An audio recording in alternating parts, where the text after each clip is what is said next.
sa Papa Dudut Stories, ikaw ay hindi nag-iisa.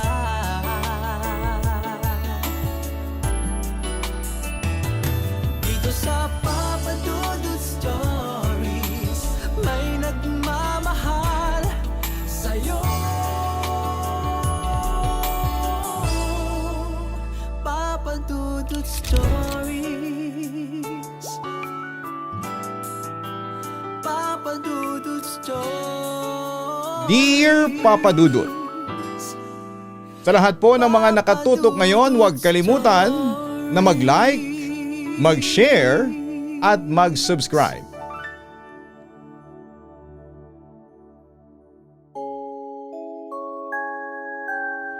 Magandang araw po sa inyong lahat. Ako po si Minandro Cerilo Cabrera. 30 years old na sa ngayon. Half Greek, half Filipino at nakatira ngayon dito sa Iloilo City kasama ng aking ina, stepfather at mga half siblings ko. Yes, Griego ang tatay ko pero hindi niya ako nire-recognize bilang anak. Actually, hindi ko pa rin siya nakikita sa personal. Anyway, hindi naman tungkol sa kanya ang ikikwento ko. May isi-share sana ako sa inyong karanasan ko na matagal ko nang gustong i-share kaso nag-aalinlangan ako. Kasi baka mabash o maokray lamang ako. Since kwentong kababalaghan ito at karamihan sa mga tao ngayon ay hindi na naniniwala sa kababalaghan at supernatural forces katulad ng aswang. Papa Dudut, nung una talaga ay hindi ako naniniwala sa aswang. Bagamat sa angka namin ay merong aswang experiences sa mga pinsan ko na naikwento at tumatak po sa akin. Kwento sa akin ito ng isa sa mga pinsan ko sa mother's side, si Alice. Every time nabibisita ako sa kanila ay nagkwekwentuhan kami. So eto, naikwento nga niya sa akin ang kanyang karanasan. One time summer yon.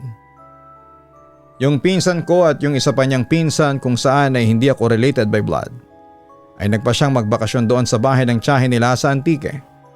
Sabi niya ay sobrang ganda doon dahil sa very province ang aura ng paligid. Mabait din ang mga tao. 1 week sila doon noong may magparamdam. Hindi multo kundi aswang.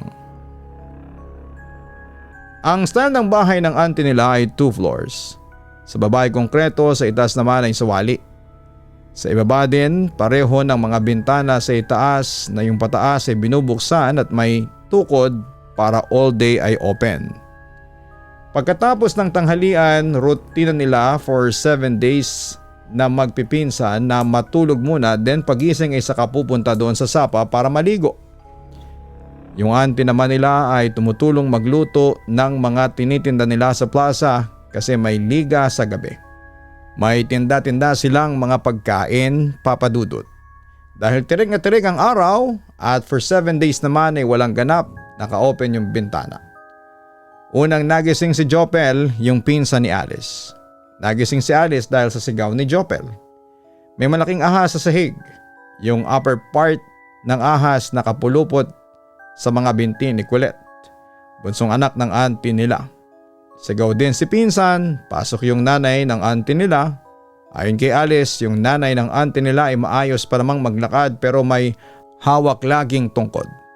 Tinusok niya yon sa ahas. Kalimitan di ba pag papatay ng ahas ay ulo kaagad ng punteriya. Kaya lang yung lola nila Colette ang tinusok ay katawan ng ahas. May sumigaw. Galing doon sa ahas, boses lalaki. Tapos ay kumiwal-kiwal at binitawan na si Colette at mabilis na dumaan sa bintana. Dumating naman ang auntie nila at niyakap silang lahat. Yung mga kapatid na lalaki ng auntie nila, 6 yon. Nag-iisa kasing babae yung auntie nila at bunso pa. Nagsabit sa lahat ng bintana nung lasona o yung maliit na sibuyas, rice stalk tapos ay nagtaktak ng kalawang sa mga bakal. Inipon sa plastic at sinabit din. Pagdating ng alas 5 ng hapon ay sakay na sila doon sa tricycle papunta ng plaza. Doon sa isang tricycle yung iba tapos nandun din yung mga tinda nila. Yung tatlong kapatid ng auntie nila ay sumakay sa ibang tricycle kasi mga player. Magsisimula na yung game nung dumating yung coach noong sityo nila. May bandage sa braso. Pagkakita nung lola nila kulit doon sa coach ay nilapitan niya tapos ay hinampas niya ng tungkod. Bisaya daw yung salita kaya hindi nila kaagad naintindihan pero translate noong isang kuya ng auntie nila. Natigilan na raw si Larissa kasi may asawa na. Yun palang coach at buong ang kanilang mga aswang. Yung kapatid ng coach ay may gusto sa auntie nila. Kilabot na kilabot sila nung kinuwento sa kanila dahilan kung bakit yung uncle nila, yung asawa ni Larissa ay hindi na pwedeng magpunta doon kina auntie Larissa. Nung mamanhikan kasi ang uncle nila ay kinidnap siya nung isa sa mga kapatid noong may gusto kay Larissa. Nahanap siya sa dulo ng sityo, walang saplot, tapos ay tulala. Dinala pa siya sa magaling na albularyo para ibalik ang huwisyo niya. Napaka-creepy hindi ba? Pero may mas creepy pa. The next night si Totoy yung panganay na anak ni Larissa nadudumi. Si Larissa naman ay kampante dahil yung mga kuya niya ay nasa likod pa ng bahay. Yung CR kasi nila ay nakahiwalay sa bahay nila. Pinadumi niya si Totoy. Hindi niya sinarado ang pinto ng banyo at iniwanan niyang si Totoy kasi magsasalok siya ng tubig sa balon. Nilapag niya yung balde sa loob tapos ay hinugasan na niya si Totoy at binuhusan na yung inodoro. Si Totoy naman daw ay nagsabing gustong maligo. Salok siya ulit. Pagbalik niya ng banyo ay wala na si Totoy.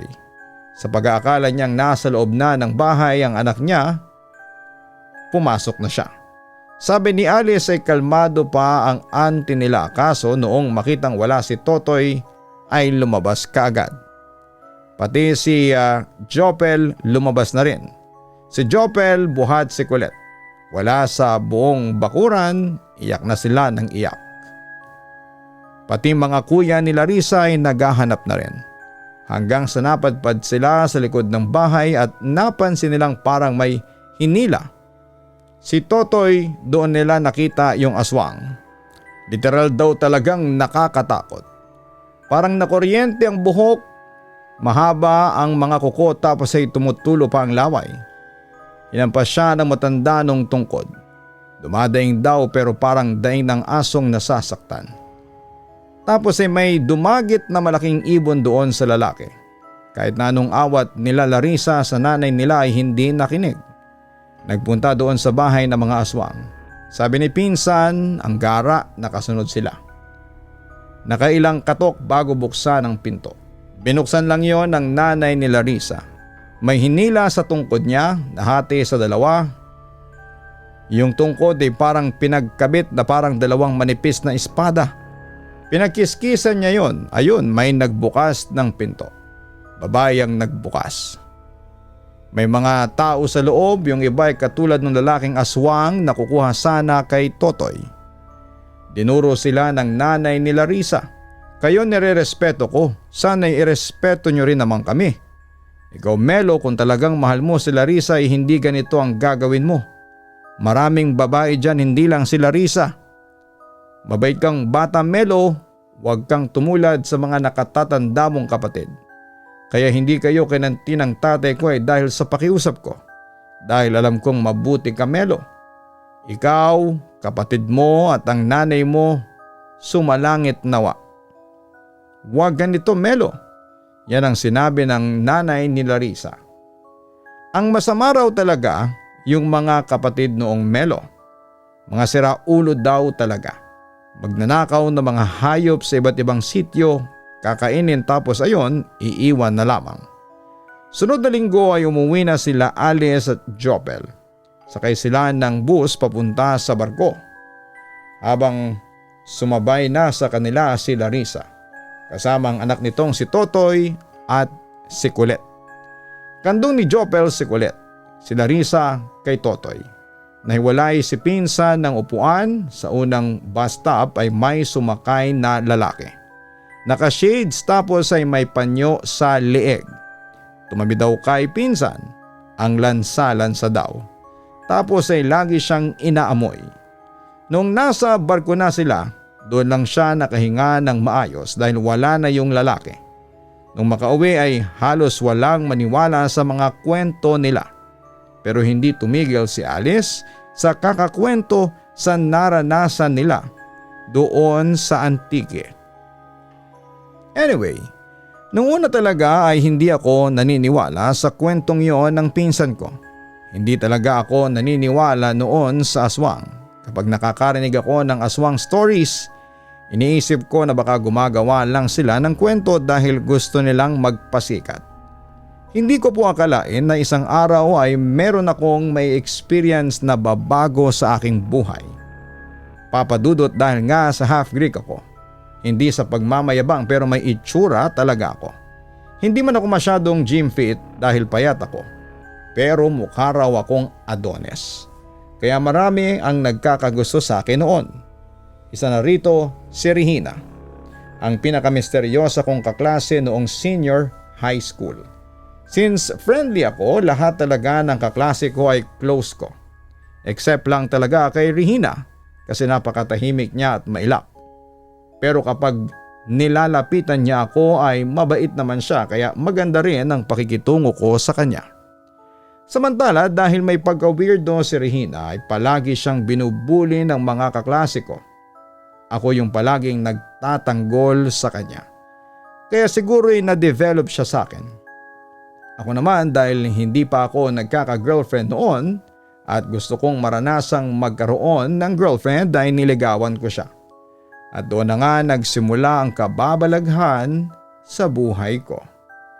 Kada gabi kasi ay may naririnig akong naglalakad sa bubong namin. Tapos ay madalas ay may nakikita kaming patay na pusa o aso sa tapat ng bahay namin. Wakwak ang tiyan nito na para bang kinain ng mabangis na hayop. Sabi ni mama at nung stepfather ko, inaaswang daw kami. Kaya agad silang naglagay ng mga pangontra sa bahay namin. Asin, iniwang kalamansi, buntot pagi at mga kutsilyo at itak. Nagsabit din ng bawang bawat bintana sa bahay. Hanggang sa isang gabi ay bigla na lamang akong nagising sa pagkakatulog nang makarinig ako ng ingay mula sa bintana ng kwarto ko. Na para bang gusto niyang pumasok sa loob. Dahil malakas ang loob ko, papadudot ay sinilip ko. Wala naman akong nakita ang kakaiba noong una not until may natanaw akong isang babaeng nakatayo sa tapat ng gate namin at parang nakatingin ito sa kwarto ko. Since malabo ang mga mata ko ay hindi ko ito namukhaan at umalis muna ako saglit sa bintana para kunin ang eyeglasses ko. Pero pagbalik ko sa bintana ay wala na yung babaeng nakatayo sa labas ng gate namin. Samantala bagamat hindi naman talaga ako in love kay Regina ay niligawan ko siya at makalipas ngang isang buwan ay sinagot niya ako. Pero sekreto ang relasyon namin. Dahil kapag nalaman yon ng mga kaklase ko ay aalaskahin nila ako. At saka aaminin kong hindi ako proud na iharap si Regina bilang girlfriend ko. Kaya nanatiling sekreto ang relasyon namin. Sa kabilang banda dahil sa pagmamahal ni Regina sa akin ay ginawa niyang lahat para pasahin ako. Isinuko pa nga niya ang virginity niya sa akin. Ayos naman si Regina, katunayan noong girlfriend ko siya ay never kami nagkaroon ng tampuhan. Pero may mga napapansin ako sa kanya na kakaiba, lalo na sa mga kilos niya.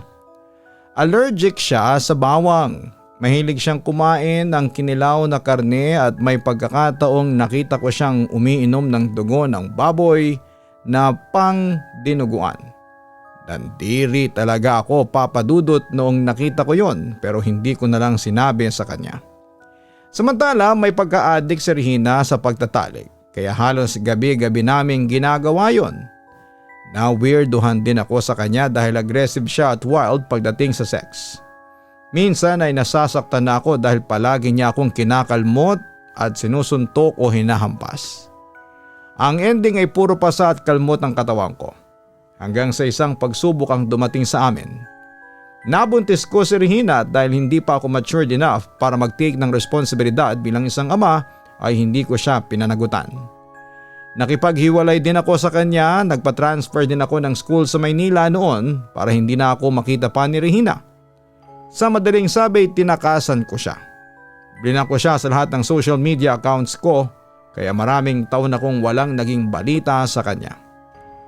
Hindi ko nga rin alam kung pinagpatuloy ba niya ang pagbubuntis o pinalaglag ito. Wala rin naman akong pakialam ng mga panahong yon. Lumipas naman ang mga taon, nakapagtapos ako ng kolehiyo sa Maynila kaya bumalik ako ng Iloilo City para makasama ko ulit ang pamilya ko at dito na magtrabaho.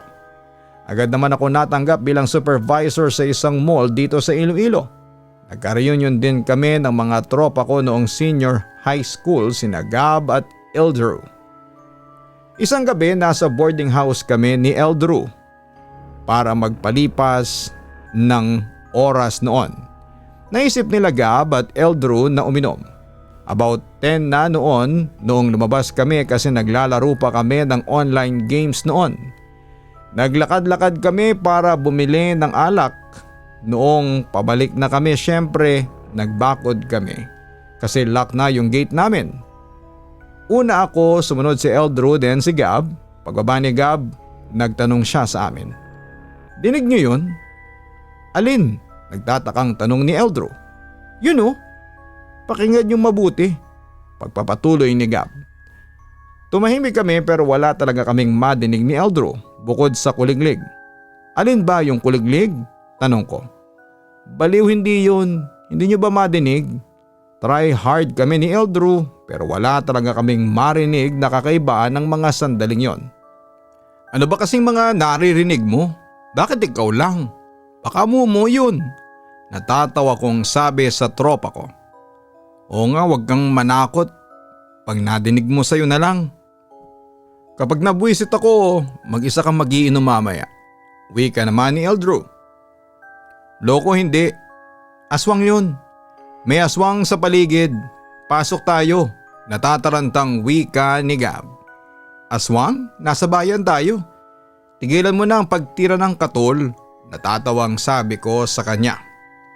Tawa kami ng tawa noon ni Eldrew habang si Gab ay tahimik lang. Hindi namin siya pinansin kasi sino ba naman ang maniniwala na may aswang sa amin ay nasa bayan kami.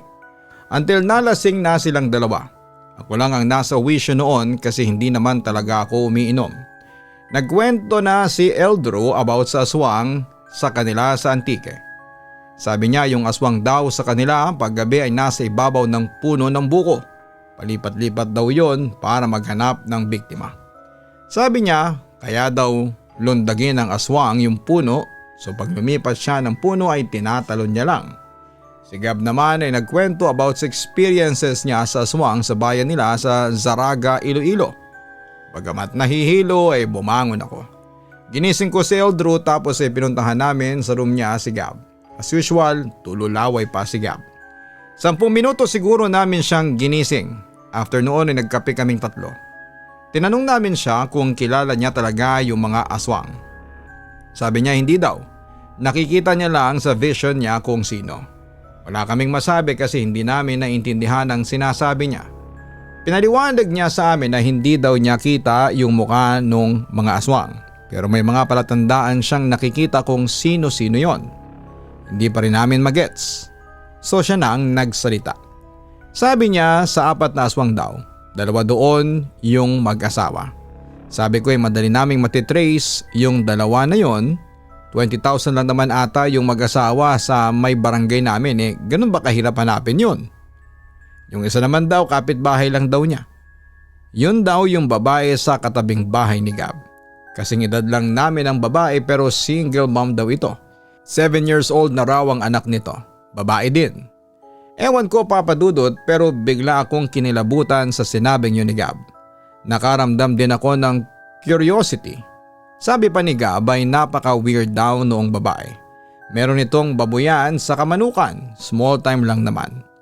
Backyard racing kumbaga pero wala kaming nakikita na umu-order sa kanya pero araw-araw ay nagpapatay siya.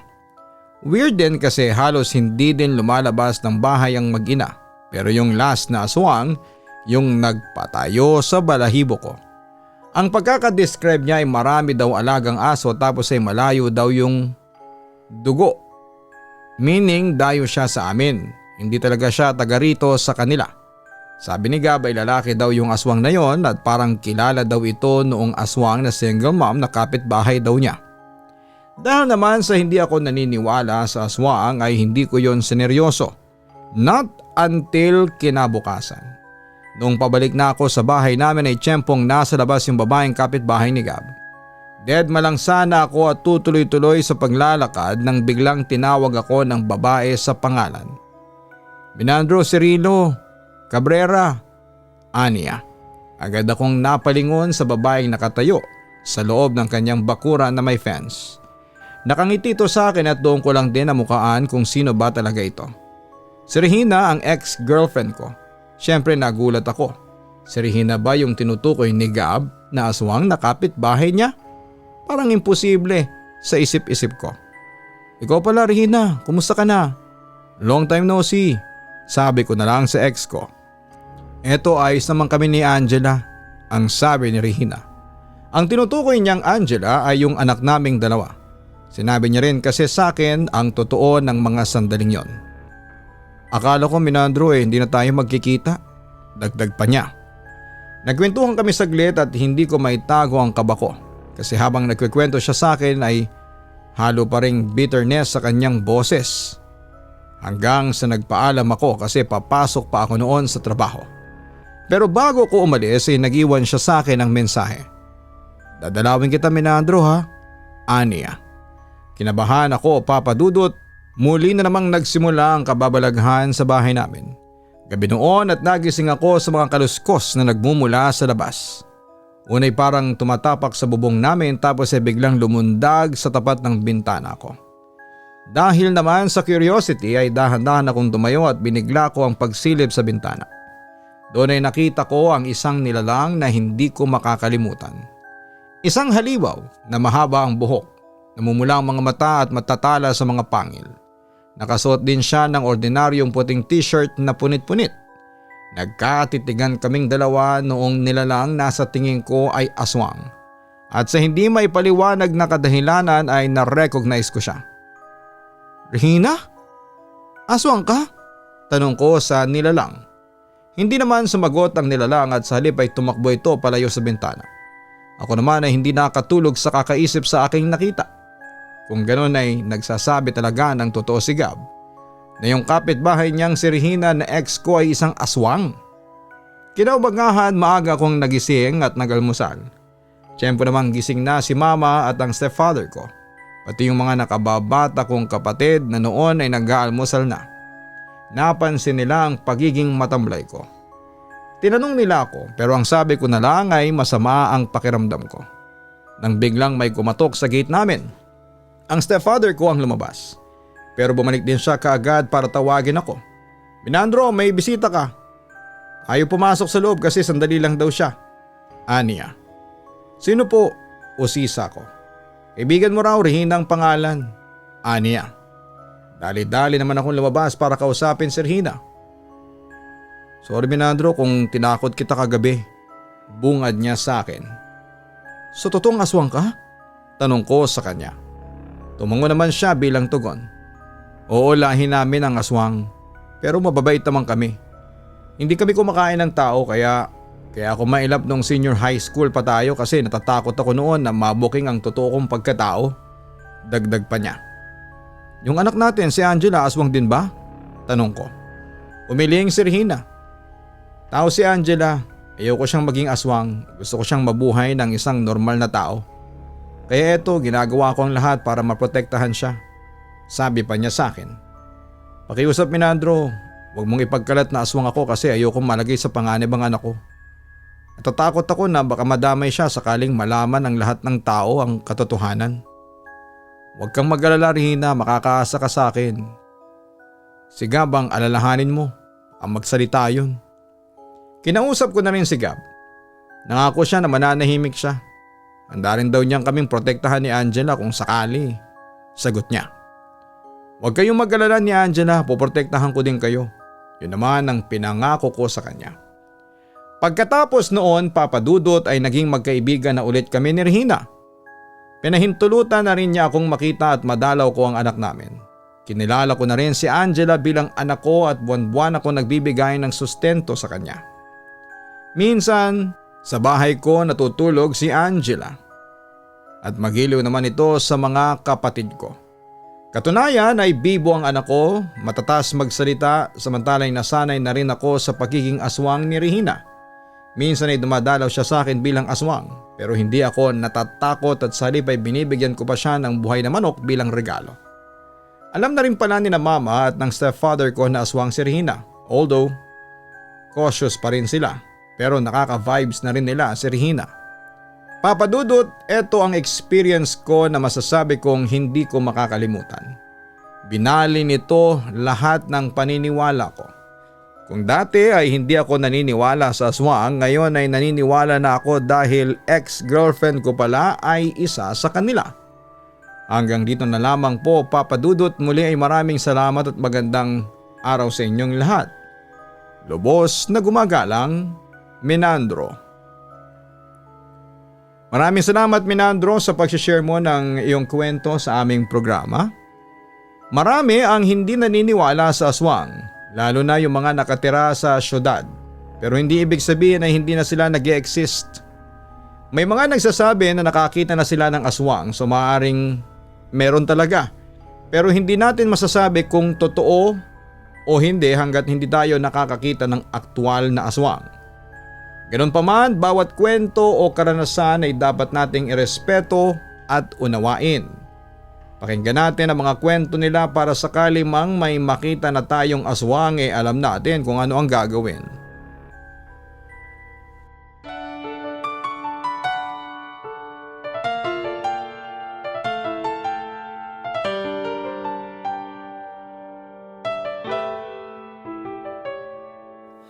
Ang buhay ay mahiwaga, laging may lungkot at saya. Sa Papa Dudut Stories, laging may karamay ka.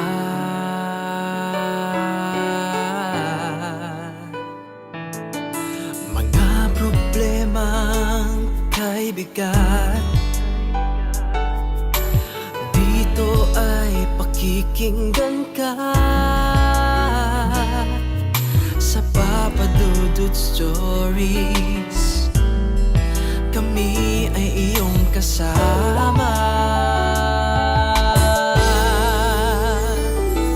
Dito sa Papa Dudut Stories, ikaw ay hindi nag-iisa.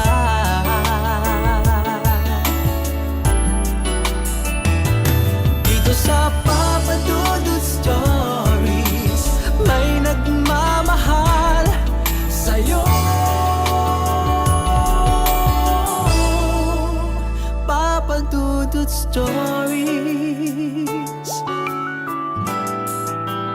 Papa Dudut Stories,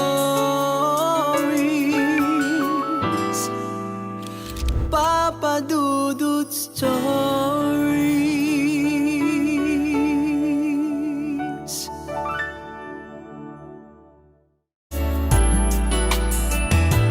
Dito sa Papa Dudut Stories, may nagmamahal sa'yo. Papa Dudut Stories, Papa Dudut Stories. Hello mga ka-online, si Papa Dudut po ito.